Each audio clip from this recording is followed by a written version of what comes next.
आज हम आपको एक मालिक और विश्वासघात नौकर की कहानी बताएंगे। चलिए शुरू करते हैं। पुरानी हवेली की दीवारें पर बेलें चढ़ी हैं, कोयल की आवाज। एक बूढ़ा व्यक्ति लकड़ी की कुर्सी पर बैठा अखबार पढ़ रहा है। राजन साहब खांसते हुए, मोतीलाल, अब मेरी उम्र ज्यादा हो गई है, रात को नींद भी कम आती है, हवेली की देखरेख अब मुझसे नहीं होती। मोतीलाल कहता है, हुजूर, जब तक सांस चलेगी आपके लिए खड़ा रहूंगा, लेकिन अब मेरी भी हड्डियां जवाब दे रही हैं। राजन साहब बोले, इसीलिए मैंने नया लड़का रखा है, शिवा। तेज लगता है, क्या तुमने देखा उसे? मोतीलाल थोड़ा संदेह से बोला, हाँ हुजूर, देखा है। बोलने में तेज, पर आंखों में कुछ और चमक है।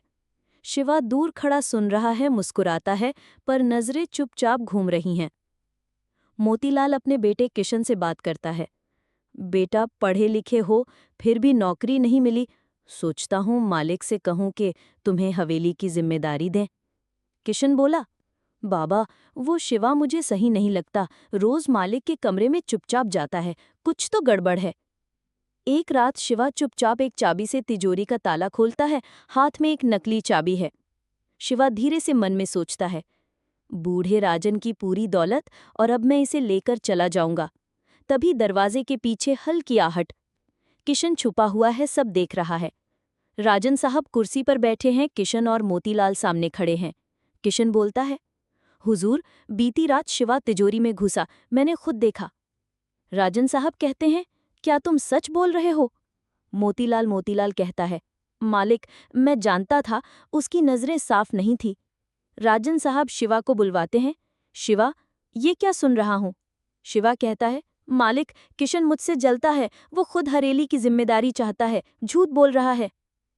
राजन साहब उलझन में पड़ जाते हैं, क्योंकि उनके पास कोई सबूत नहीं। रात को राजन साहब, किशन और सिपाही छुपकर तिजोरी कक्ष की निगरानी करते हैं। मोतीलाल अंदर तिजोरी के पास बैठा पहरा दे रहा है। रात को 12 बजे शिवा आता है। शिवा को मोतीलाल मिल जाता है।